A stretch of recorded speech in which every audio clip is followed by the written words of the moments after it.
Estamos em Campinas com o candidato a senador Diogo da Luz. Muito obrigado por falar com a gente do canal Nossa Maria.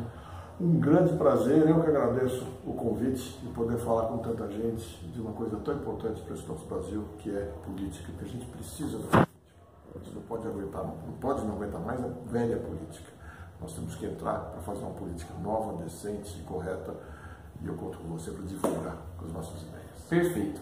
Qual foi a ideia de entrevistar, entre tantos candidatos possíveis, o senador Diogo da Luz? Já digo senador porque eu acho que a gente tem que colocar de forma positiva os nossos ideais. O povo vai decidir. Mas a ideia, por conta de estar no Partido Novo, que vai totalmente contra a ideologia de outros partidos, porque aqui vocês participam de um processo seletivo, na verdade, pouca gente às vezes sabe como funciona. Explica como funciona o processo seletivo para ser candidato no Novo. Pois é, muito boa essa pergunta e de fato poucas pessoas sabem. O Novo, ele atua como uma empresa. Para quem trabalha em empresa grande, especialmente até as médias e pequenas já fazem isso hoje em dia. Ele exige que a gente faça um processo seletivo. Primeiro, uma pequena prova que a gente faz rápido de casa e manda pela internet para mostrar se a gente tem ideias que se assemelham às ideias do Novo, porque ele não quer candidatos que têm ideias antagônicas aos princípios do partido. Depois pede um vídeo, pede algumas ações de rua, algumas ações com o público, depois entra numa fase de estudos, de aulas de direito constitucional, de legislação, bastante intensos, e uma prova muito séria para ver se a gente está capacitado a representar a população no Congresso.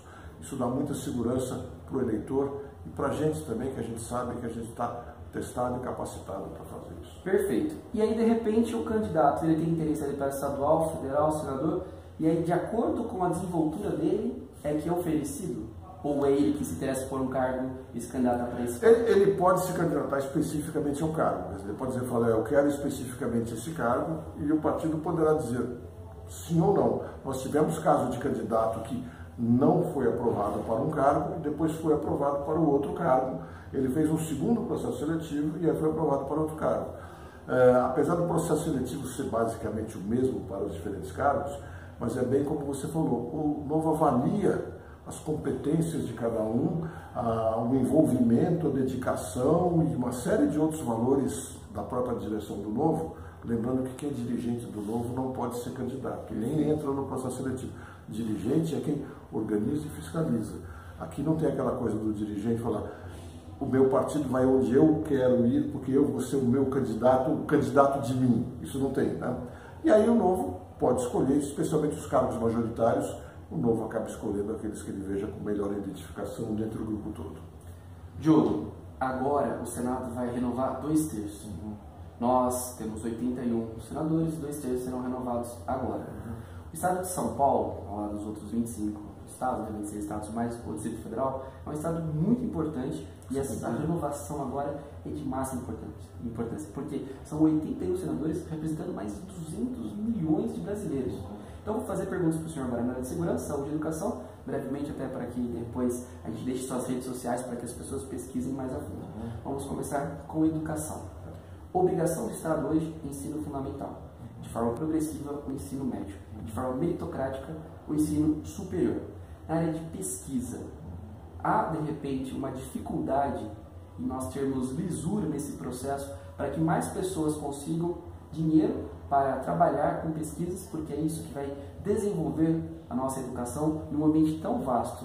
Meio ambiente, nós temos áreas para nós fazermos pesquisas profundas, mas quase sempre os candidatos falam ensino fundamental, importantíssimo, concordo, ensino médio é importantíssimo, mas as universidades hoje públicas, nós temos uma dificuldade nas pesquisas, porque nós não temos hoje na FAPESP ou outras formas de pesquisa, de incentivo à pesquisa, nós não temos uma lisura, de repente, em investimento. Como o senhor pensa que o Estado deve agir para financiar quem quer fazer pesquisa?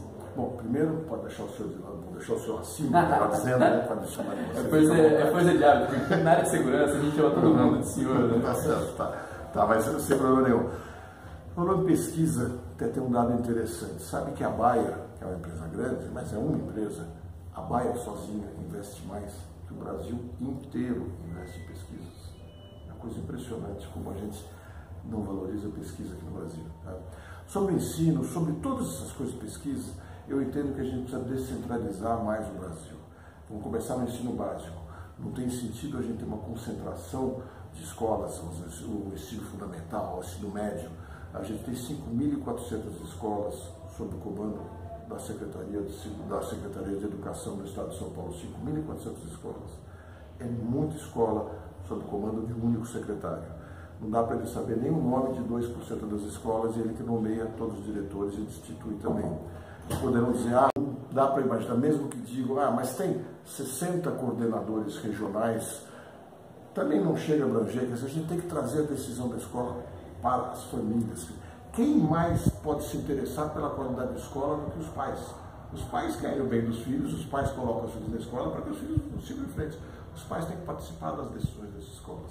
Nós temos que trazer toda a decisão para o município. Até na pesquisa. Eu não vejo sentido a gente mandar tanto dinheiro para Brasília, para que Brasília decida quais órgãos poderão ter pesquisa, quais órgãos poderão fazer pesquisas nisso, naquilo e com tanta burocracia. E também fica querendo determinar quais municípios terão direito à verba federal para saneamento básico, porque o saneamento básico também hoje é entendido pela lei federal como um assunto que não seja de saúde. Incrível isso, a lei federal, e foi reforçada por uma medida provisória baixada agora em julho, a lei federal diz que saneamento básico não é assunto de saúde, então a prefeitura não pode usar o dinheiro da saúde em saneamento básico.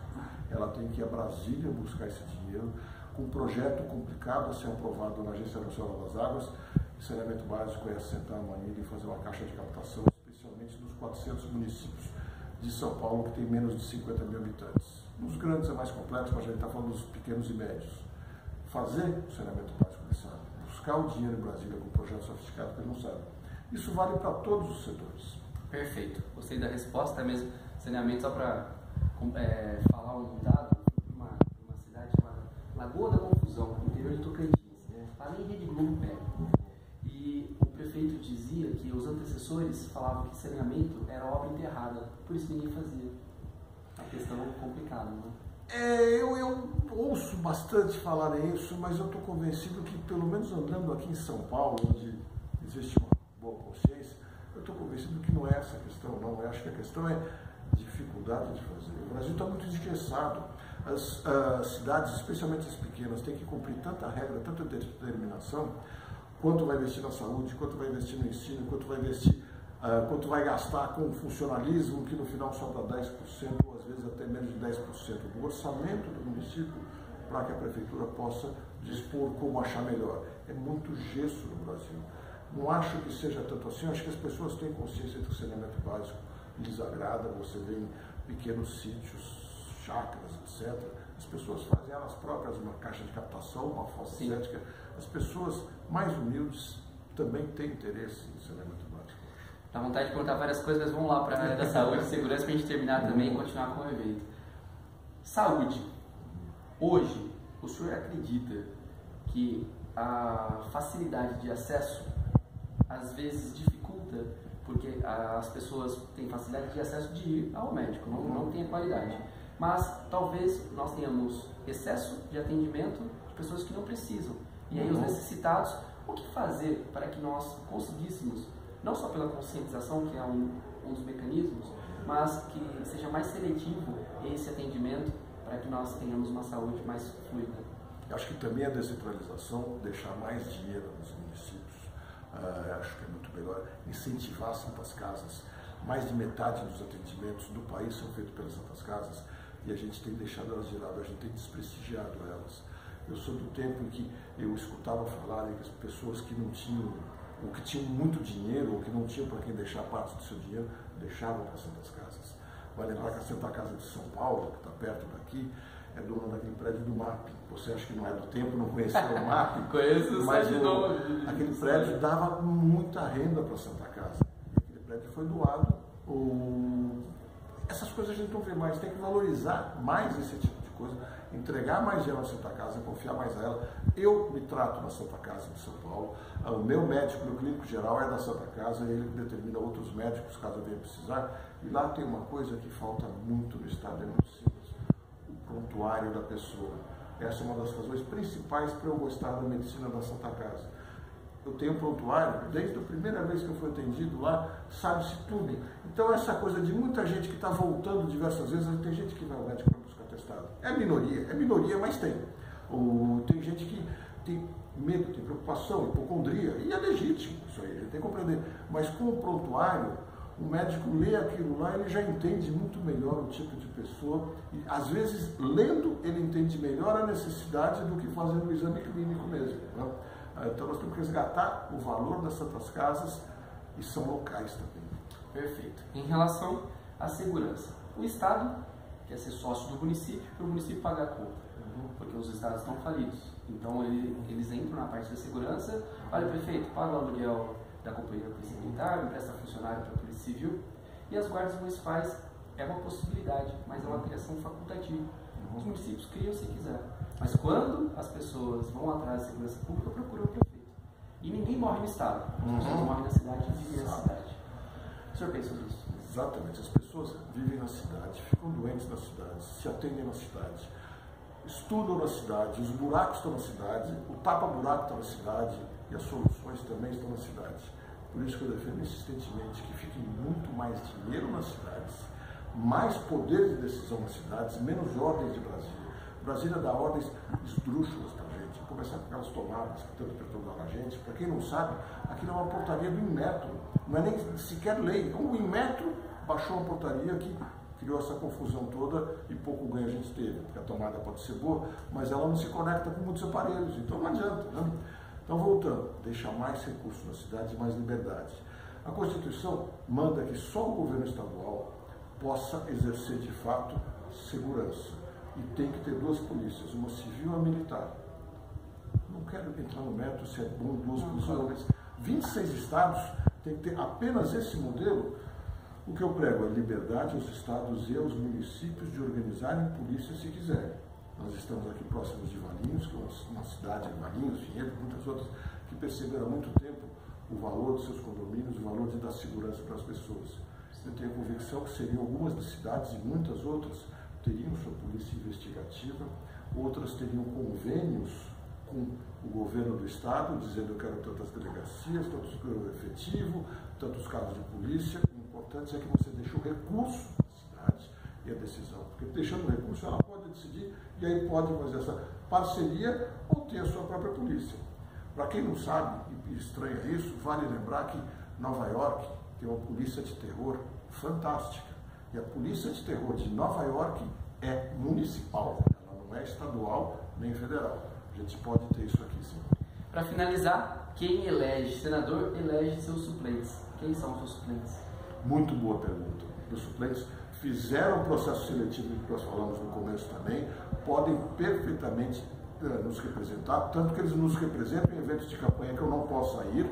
São o engenheiro Rodrigo Fonseca, que está no Novo desde 2015, foi candidato a vereador, ficha limpíssima, muito bem entrosado com a gente, e o advogado Daniel Cotes, que se filiou faz 1 ano e meio, também passou no processo seletivo, e são ótimas pessoas.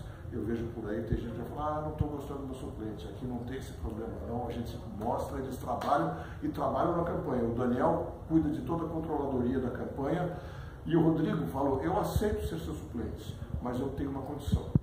Eu quero que você trabalhe para acabar com a figura do suplente. Porque essa figura do suplente como é, a gente tem que ter, a lei exige, mas nós queremos mudar essa figura. Tem que, no caso, saia o senador, tem que entrar o seguinte mais votado. Acho que faz muito sentido mesmo. E eu tenho o compromisso de fazer o mandato inteiro de 8 anos sem sair. Perfeito. Um abraço, boa sorte. Muito obrigado pela entrevista. Eu que agradeço. Foi um prazer falar com vocês.